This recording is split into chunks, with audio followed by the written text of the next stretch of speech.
കോഴിക്കോട് കാരശ്ശേരി സഹകരണ bank ക്രമക്കേടിൽ bank ചെയർമാനും KPCC അംഗവുമായ NK അബ്ദുറഹിമാനെ കോൺഗ്രസിൽ നിന്ന് പുറത്താക്കി. ബാങ്ക് ഭരണം പിടിച്ചെടുക്കാൻ CPI-യുമായി ചേർന്ന് ഗൂഢാലോചന നടത്തിയെന്ന കണ്ടെത്തലിന്റെ അടിസ്ഥാനത്തിലാണ് നടപടി.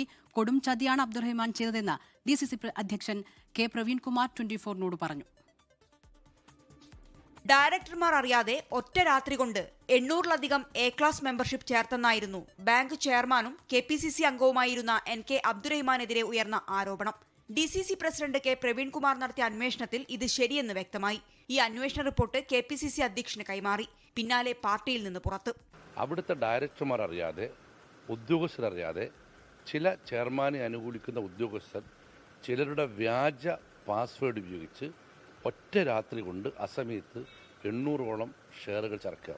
ഇത് ഇദ്ദേഹം ശ്രമിച്ചത്, പ്രാദേശിക ഘടന കിട്ടിയ റിപ്പോർട്ടിനനുസരിച്ച് ശ്രമിച്ചത്, ഇദ്ദേഹം ഒരു രക്തസാക്ഷി പരിവേഷം ഉണ്ടാക്കി CPM പിരിച്ചുവിട്ടു എന്നുള്ള ഒരു രക്തസാക്ഷി പരിവേഷം ഉണ്ടാക്കി അതിനിടയ്ക്ക് ഇത് വിൽപ്പന നടത്താൻ ശ്രമിച്ചത്. 2.5 പതിറ്റാണ്ടിലേറെയായി UDF ഭരിക്കുന്ന ബാങ്കാണ് കാരശ്ശേരി. വായ്പകളിൽ ക്രമക്കേട് നടന്നെന്ന ഓഡിറ്റ് റിപ്പോർട്ടിനെ തുടർന്ന് ഭരണസമിതി പിരിച്ചുവിട്ട് അഡ്മിനിസ്ട്രേറ്റീവ് ഭരണം ഏർപ്പെടുത്തിയിരുന്നു.